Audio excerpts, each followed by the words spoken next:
Bharatiya Janata party के बड़े नेता प्रदेश कार्य समिति के सदस्य सतानंद गौतम के भाई रामबाबू गौतम का विवाद अब तूल पकड़ रहा है। बीती रात में भाजपा नेता के भाई रामबाबू गौतम के द्वारा धर्मपुर थाना प्रभारी के खिलाफ सैकड़ों ग्रामीणों के साथ धर्मपुर थाने का घेराव कर नारेबाजी की गई थी एवं थाना प्रभारी पर अभद्र भाषा एवं गाली गलौज के आरोप लगाते हुए कार्रवाई की मांग की थी। अब यह मामला तूल पकड़ रहा है। कल हुई घटना के मामले में थाना प्रभारी धर्मपुर अनिल राजपूत ने रामबाबू गौतम के आरोप को गलत बताया है। थाना प्रभारी ने रामबाबू गौतम पर रेत चोरी की शिकायत की बात को लेकर समझाइश की बात कही है। वहीं कुछ लोग थाना प्रभारी के समर्थन में पन्ना पुलिस अधीक्षक के पास शिकायत लेकर पहुंचे हैं और कल हुए थाने में हंगामे के विवाद को रेत उत्खनन का मामला बताया है।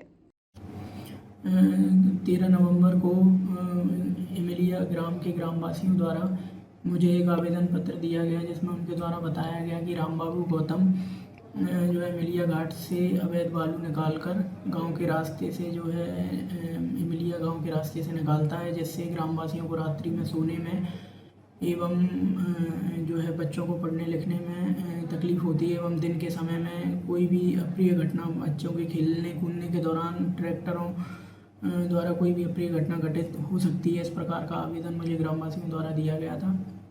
उसी संबंध में कल दिनांक को रामबाबू गौतम को थाना परिसर में मेरे द्वारा ये जानकारी दी गई कि भाई आपके जो है ना ट्रैक्टर इमलिया घाट से बालू लेकर गांव के रास्ते से आते हैं, जिसमें कोई भी अप्रिय घटना घटित हो सकती है, कानून व्यवस्था की स्थिति निर्मित हो सकती है, ग्रामवासियों को परेशानी है। आपके द्वारा रात्रि दिन रात ट्रैक्टर चलाने से ग्रामवासियों को रात्रि में सोने में तकलीफ होती है, कानून व्यवस्था की स्थिति निर्मित हो सकती है, ऐसा मेरे द्वारा रामबाबू गौतम को कहा गया। उसके बाद रामबाबू गौतम जो है थाना से चला गया। उसके 1 घंटे बाद अपने कुछ साथियों को करीब 100-150 लोगों को लेकर थाने आया एवं पुलिस के विरुद्ध जमकर नारेबाजी एवं विरोध करने लगा, जिसकी सूचना वरिष्ठ अधिकारियों को दी गई। मेरे द्वारा कानून थाना क्षेत्र की कानून व्यवस्था की स्थिति को बनाए रखने के लिए रामबाबू गौतम को समझाइश दी गई थी कि आप अपने ट्रैक्टरों को गांव के रास्ते से ना निकालें, इससे ग्रामवासियों को परेशानी है, तकलीफ़ है। इसके अलावा मेरे द्वारा किसी प्रकार की कोई अभद्रता एवं कुछ नहीं किया गया है। वहीं भाजपा नेता के भाई ने रेत के किसी भी मामले से साफ इनकार किया है। रामबाबू गौतम का कहना है कि धर्मपुर थाना प्रभारी सक्रिय दलालों के माध्यम से अवैध रेत की एंट्री वसूल करवाते हैं, जिसका विरोध करने वालों के खिलाफ थाना प्रभारी अपने पद की आड़ में लोगों को धमकियां देते हैं। मेरा किसी प्रकार से रेत के अवैध उत्खनन में दूर दूर तक कोई लेना देना नहीं है। मेरे साथ थाना प्रभारी धर्मपुर के द्वारा थाने में बुलाकर मुझे अपमानित एवं अपशब्द कहे गए, जिसकी निष्पक्ष जांच होना चाहिए और थाना प्रभारी पर कार्रवाई होना चाहिए। के लिए यहाँ ज्ञापन देने आए। ये अवैध बालू की चोरी हो रही है ग्रामा मिलिया में, तो उसके संबंध में जब ग्रामीणों ने थाना प्रभारी जी को बताया आवेदन के माध्यम से, तो उनने अवैध चोरी रोकने के लिए वहाँ पे उनके ट्रैक्टर पकड़ने के लिए गए। उनके किनके? रामबाबू गौतम सतानंद गौतम के बड़े भाई हैं, वो सॉरी छोटे भाई हैं रामबाबू गौतम, और वो उनके पत्नी सरपंच भी हैं वहाँ पे। और थोड़ा सा गुंडा प्रवृत्ति की भाषा में आके उनने कल रात 8 बजे शाम को आके उनने कम से कम 10-15 लोगों के अपने साथियों के साथ में आके थाना में ज़बरदस्ती का दबाव बनाने की कोशिश की थाना प्रभारी के ऊपर। तो इस संबंध में यहाँ पे आज सारे लोग इकट्ठा हुए हैं। किस लिए? अवैध चोरी रोकने के लिए रेत की। कहाँ पे होती? कोई ठेकेदार वहाँ काम? कोई ठेकेदार नहीं है, ये अनलीगल तरीके से पूरी चोरी होती है ट्रैक्टरों के द्वारा और लेबर से। नदी है कहाँ? ये अपना ग्राम अमिलिया है, बागे नदी है, वहाँ से। बहुत रेत है क्या वहाँ पर? रेत है, हाँ, नदी में तो आवश्यक रेत तो रहती है। रेत को कहाँ ले जाते?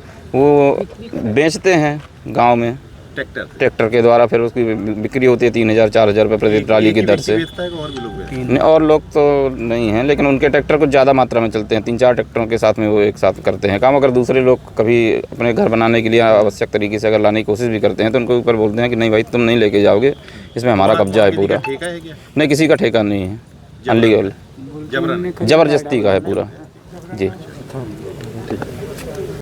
वहाँ थाने में सीसीटीवी कैमरे हैं, उनमें वॉइस रिकॉर्डिंग होती है, वो निकाल के एसपी महोदय जांच करवा। इस बात को लेकर विवाद हुआ था पूरा? बात मैंने आपसे बताया कि वो मुझे फ़ोन करके अजीत से बुलवाया, मैं वहाँ पहुँचा तो उन्होंने मेरे से कहा कि तुम्हारे ट्रैक्टर चल रहे हैं वहाँ। तो मैंने कहा साहब मेरे कोई ट्रैक्टर नहीं चले, अगर ट्रैक्टर चल रहे हैं तो आप पकड़ के कार्रवाई कर दीजिए।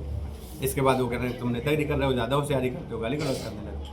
कई सारे ऐसे आपने बताया कि पुलिसकर्मी भी हैं जिनके अवैध रेत के कारोबारी हैं। कौन कुछ हैं, कहाँ कहाँ चल रहा है? वो सब उसी धर्मपुर थाना क्षेत्र में ही चल रहे हैं। हाँ। वो एक इनका मतलब दलाल टाइप के वहाँ सक्रिय हुए, जो अवैध गतिविधियों से वसूली करके थाना प्रभारी महोदय को पहुंचे। जो थाना प्रभारी ने जो आपका विवाद हुआ तो उसमें कुछ ज़्यादा महत्वपूर्ण चीज़ें नहीं, क्या मुख्य चीज़ है? मुख्य चीज़ उनने बुला के बेइज्जती की और गाली गलौज की। वजह क्या थी इसकी? वजह उनको किसी ने या डाउट है या कुछ है तो उनने कहा कि तुम्हारे ट्रैक्टर चलते हैं, तो मैंने उनसे कहा कि मेरे ट्रैक्टर चलते हैं साहब, तो आप ट्रैक्टर पकड़ लीजिए और कार्रवाई कर दीजिए, या मुझे दिखा दीजिए, वीडियो दिखा दीजिए कहाँ चल रहे हैं, किसने बताया।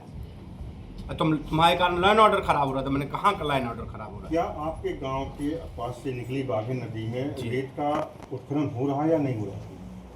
हमारे गांव से निकली वो रामनगर के पास, उसमें कहीं रेत का अवैध उत्खनन नहीं हो रहा, ना इतनी मात्रा में रेत है कि वहाँ कोई अवैध उत्खनन हो सके। बाघे नदी की बात? बागेन नदी में ही बता रहा हूँ। क्या चाहते हैं? मैं कार्रवाई चाहता हूँ थाना प्रभारी के खिलाफ। आपके खिलाफ भी कुछ लोग गांव से आए हैं और शिकायत की है कि आपके वो रेत चोरी के आरोप लगाए जा वो रहे हैं। 2-4-5 गाँव मतलब ग्राम पंचायतों के लोग आए हैं, उनको थाना प्रभारी द्वारा भेजा गया है। जो लोग आए हैं उन्हीं लोगों उनमें से सब आप अभी वहाँ गए होंगे, आप लोगों के साथी कोई गए होंगे, वो सब दारूखोर और गंजेड़ी टाइप के लोग हैं, नशा करते हैं, वही तो दलाल हैं उनके। सब कोतवाल थाने के दलाल? सब थाने के दलाल हैं वो जितने। आपको क्यों ऐसा थाना प्रभारी ने गाली गलौज की, अपशब्द कहे, क्यों इसकी वजह क्या है? उसकी वजह मैंने आपसे बताया ना कि उनने मुझे बुलाया फ़ोन से, अजीत एक अच्छा का उनने मुझे फ़ोन किया।